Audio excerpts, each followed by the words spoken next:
പോക്കോയുടെ പോക്കോ C51 എന്ന പുതിയൊരു smart phone launch ചെയ്യാൻ പോകുന്നുണ്ട്. ഈ ഒരു ഫോണിൻ്റെ ഫീച്ചേഴ്സിനെ പറ്റിയിട്ടുള്ള പല കാര്യങ്ങളും ഇപ്പോൾ അറിയാൻ കഴിഞ്ഞിട്ടുണ്ട്.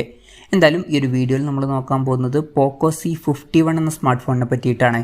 അത് നമ്മൾ ഫീച്ചേഴ്സൊക്കെ നോക്കുകയാണെന്നുണ്ടെങ്കിൽ ഡിസ്പ്ലേയുടെ കാര്യത്തിൽ പോക്കോ C51 6.52 ഇഞ്ചിൻ്റെ HD+ ഡിസ്പ്ലേ വരാനാണ് സാധ്യത. അപ്പം HD റെസൊല്യൂഷൻ ആയിരിക്കും ഈ ഫോണിൽ വരിക. പിന്നെ LCD പാനലായിരിക്കും ഇതിൽ വരിക. ഫോണിൻ്റെ ഫ്രണ്ടിൽ വാട്ടർ ഡ്രോപ്പ് നോച്ച് ഡിസൈനുള്ള നോച്ച് വരുന്നതായിരിക്കും.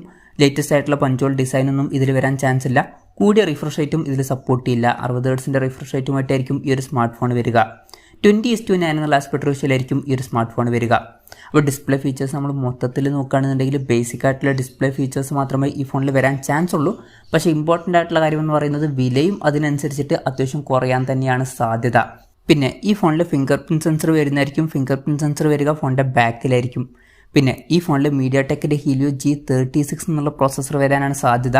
പോക്കോ C50 mediatekന്റെ helio A22 എന്നുള്ള പ്രോസസ്സറാണ് വന്നിട്ടുള്ളത്. അതിൽ നിന്ന് ഇത് ഒരു അപ്ഗ്രേഡ് ആയിരിക്കും.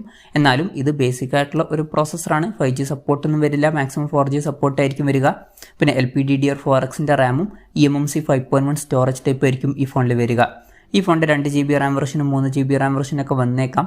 ഒരു 32GB ഇൻറ്റേർണലൊക്കെ വരാനാണ് സാധ്യത. പിന്നെ മെമ്മറി എക്സ്പാൻഡ് ചെയ്യണമെന്നുണ്ടെങ്കിൽ ഡെഡിക്കേറ്റഡ് മെമ്മറി കാർഡ് സ്ലോട്ട് ഈ ഫോണിൽ വരുന്നതായിരിക്കും. അതായത് 2 സിം യൂസ് ചെയ്യുമ്പോൾ തന്നെ ഒരു മെമ്മറി കാർഡ് നമുക്ക് സെപ്പറേറ്റ് ആയിട്ട് യൂസ് ചെയ്യാം. പിന്നെ സിംഗിൾ സ്പീക്കർ ആയിരിക്കും വരിക. 3.5mm ഓഡിയോ ജാക്ക് വരുന്നതായിരിക്കും. അതുപോലെ തന്നെ Android 12 ബേസ് ആയിട്ടുള്ള ഗോ എഡിഷൻ സോഫ്റ്റ്വെയർ ആയിരിക്കും ഈ ഫോണിൽ വരിക. ഗോ എഡിഷൻ എന്ന് പറഞ്ഞാൽ പ്രോസസ്സർ പവർഫുൾ അല്ല എന്നുണ്ടെങ്കിലോ അല്ലെങ്കിൽ റാമൊക്കെ കുറവാണെന്നുണ്ടെങ്കിൽ ഫോണിൽ ഹാങ്ങും കാര്യങ്ങളൊക്കെ വരാൻ ചാൻസ് ഉണ്ട്. അത് ഒഴിവാക്കാൻ വേണ്ടിയിട്ട് ആൻഡ്രോയിഡിൻ്റെ ലൈറ്റ് വെർഷനാണ് ഉപയോഗിക്കാറ്. അതാണ് ഗോ എഡിഷൻ. ക്യാമറയുടെ കാര്യം പറയുകയാണെങ്കിൽ ഫോണിൻ്റെ പിന്നിൽ ഡ്യുവൽ ക്യാമറ സെറ്റപ്പ് വരാനാണ് സാധ്യത. 8 MP മെയിൻ ക്യാമറ സെൻസറും അതുപോലെ തന്നെ ഒരു QVG ലെൻസും ഇതിൽ വരുന്നതായിരിക്കും. ഫ്രണ്ടിൽ 5 MP സെൽഫി ക്യാമറ വന്നേക്കാം. പിന്നെ 5000 mAh ബാറ്ററി ഈ ഫോണിൽ വരുന്നതായിരിക്കും. ഫാസ്റ്റ് ചാർജിങ്ങും സപ്പോർട്ട് ചെയ്യാൻ ചാൻസ് ഇല്ല. 10 വാട്ടിൻ്റെ ചാർജിങ് സ്പീഡുമായിട്ടായിരിക്കും ഈ ഫോൺ വരിക. പിന്നെ മൈക്രോ USB ചാർജിംഗ് പോർട്ടായിരിക്കും ഈ ഫോണിൽ വരിക.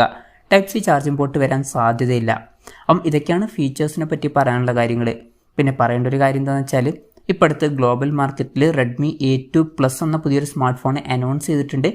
ആ ഒരു ഫോണിൻ്റെ ഒരു റീബ്രാൻഡഡ് വെർഷൻ ആയിരിക്കും പോക്കോ C51 എന്നാണ് ഇപ്പോഴുള്ള റിപ്പോർട്ടുകൾ പറയുന്നത്. മുമ്പ് വന്നിട്ടുള്ള പോക്കോ C50 എന്ന സ്മാർട്ട് ഫോണും ഒരു റീബ്രാൻഡഡ് വെർഷൻ ആയിരുന്നു. റെഡ്മി A1+ എന്ന ഫോണിൻ്റെ ഒരു റീബ്രാൻഡഡ് വെർഷൻ ആയിരുന്നു ആ ഒരു ഫോണ്. അപ്പം ഈ ഒരു ഫോണും റീബ്രാൻഡഡ് വെർഷൻ ആയിരിക്കാൻ തന്നെയാണ് സാധ്യത. എന്തായാലും ബഡ്ജറ്റ് സെഗ്മെൻറ്റിൽ വരുന്ന പുതിയൊരു സ്മാർട്ട് ഫോൺ പോക്കോ റിലീസ് ചെയ്യാൻ പോകുന്നുണ്ട്.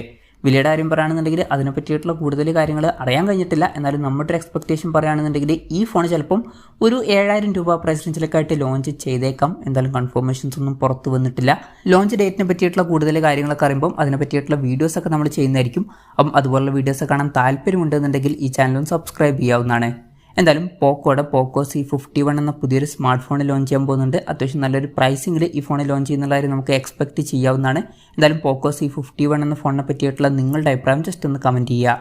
അതുപോലെ തന്നെ ഈ ഒരു സ്മാർട്ട് ഫോൺ ഇന്ത്യൻ മാർക്കറ്റിൽ നിങ്ങളേത് പ്രൈസിങ്ങിലാണ് എക്സ്പെക്ട് ചെയ്യുന്നത് എന്നുള്ള കാര്യം കൂടി ജസ്റ്റ് ഒന്ന് കമൻറ്റ് ചെയ്യുക.